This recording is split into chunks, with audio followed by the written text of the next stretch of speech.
No niin, nyt pyörii.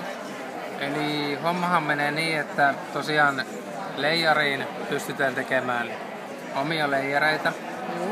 Ja siihen on olemassa tämmönen kolmannen osapuolen työkalu kuin buildar.com. Ja tänne kun kirjautuu sisälle, niin pääsee tämmöiseen kuin My Projects. Ja tässä on tosiaan ihan web-käyttöliittymä, millä pystyy tekemään näitä sitten. Tokihan tuolta leijarin sivuilta löytyy muitakin tämmöisiä kolmannen osapuolen työkaluja. Mun mielestä tää oli näppäri silloin, kun mä rupesin katsoa näitä. Sijainti. Se pitäisi tunnistaa, mutta nyt se sanoo, että me ollaan Australiassa, joten vaihdetaan tuota Levi ja Kittilä. Ja nyt tässä on tosiaan Google Mapsiin niin kuin yhdistetty tää homma, ja nyt kun mä menen tänne, niin täällä rupeaa näkyä näitä POI-pisteitä. Eli mä oon tehnyt tänne näitä pisteitä.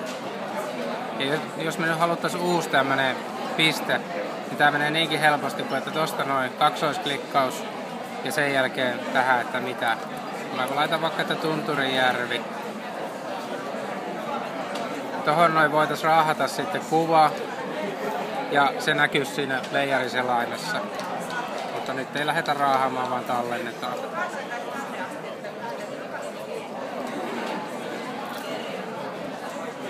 Ja mä otan uudelleen tän Tunturijärven, niin nyt me nähdään, että se näkyy tommosena.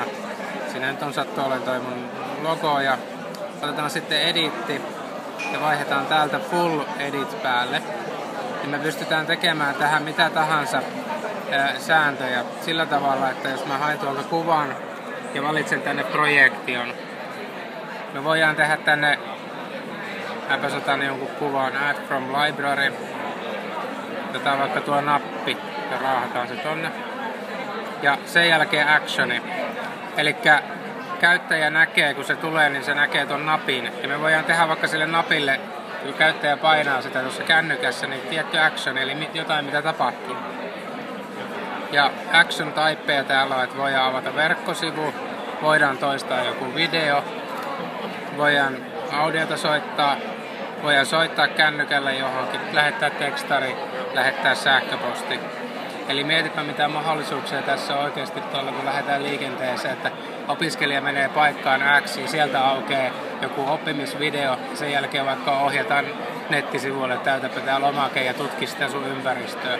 Sen jälkeen seuraava opiskelija menee paikan päälle ja jatkaa vaikka sitä työtä wikisivulle tai mikä se olisi sitten se paikka.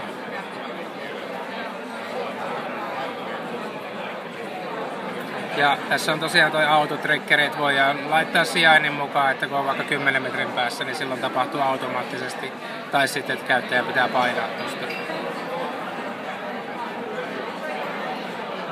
Sitten on myös mahdollisuus tehdä animaatioita, eli me voidaan pistää näitä objekteja liikkumaan täällä. Ja tännehän pystytään tuomaan myös 3D-objekteja. Eli periaatteessa mehän voitaisiin mallintaa joku tietty paikka. Ja tähän on rakennustyömailla ja muilla varmaan tullaan hyödyntämään siinä vaiheessa, kun lähdetään myymään ja visualisoimaan sitä tilaa, mikä on vielä ihan rakentamaton maa. No okei. Tän näköinen nyt olisi tää sisällön tuottamispuoli. Me voidaan kokeilla tuossa käytännössä, miltä se nyt näyttää leijarissa sitten. Elikkä otetaan iPad tosta esille seuraavaksi.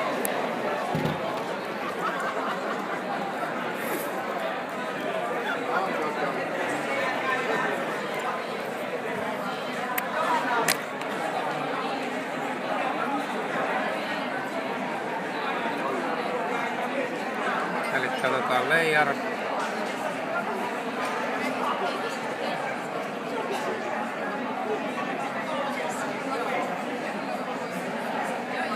Ja nyt mulla on avattuna tää leijeri, mitä me muokattiin äsken. Nyt se tunnistaa sen paikan, missä me ollaan ja kertoo, että 9 POI-pistettä löytyy tältä alueelta. Ja nyt mä näen tuosta kartasta, että tänne vasemmalla voidaan kääntämään. Ja täältä rupeaa tulemaan näitä pisteitä. Ehkä näinpä.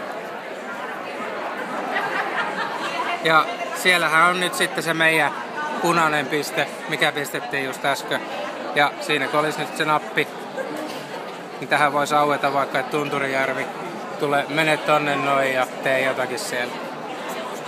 Eli tällä systeemillä, ja tokihan tässä voi sitten laittaa päälle myös karttanäkymän. Eli voidaan ihan samalla tavalla sitten kartalla lähteä suunnistamaan näille pisteille.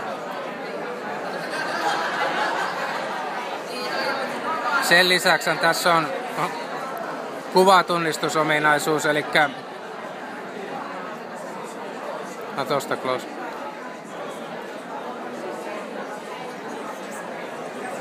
Kuvatunnistusominaisuus.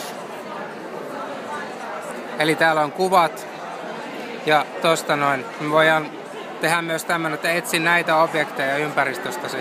Eli mehän voitaisiin rakentaa se myös sillä tavoin, että opiskelija menee paikan päälle ja siellä onkin joku rasti. Tai tokihan tämä kuva voi olla QR-koodi, jos me halutaan avata tätä vielä silleen, että QR-koodin lukijallakin pääsee näihin sisältöihin kiinni. Eli onnistuu näin. Ja samalla lailla voidaan rakentaa myös sitten tohon päälle, että tosta noin siihen pomppaa jotain 3D-objekteja tai muuta päälle. Teemu Moilanen oli rakentanut sen käyntikorttinsa siten, että kun Teemu näytti leijarille käyntikorttia, niin siihen tuli linkki Twitter-tilille, linkki LinkedIn-tilille ja sitten myös Teemun esittelyvideo lähti YouTubesta pyörimään. Mutta tämmöisellä periaatteella. Kiitos. Kiitos.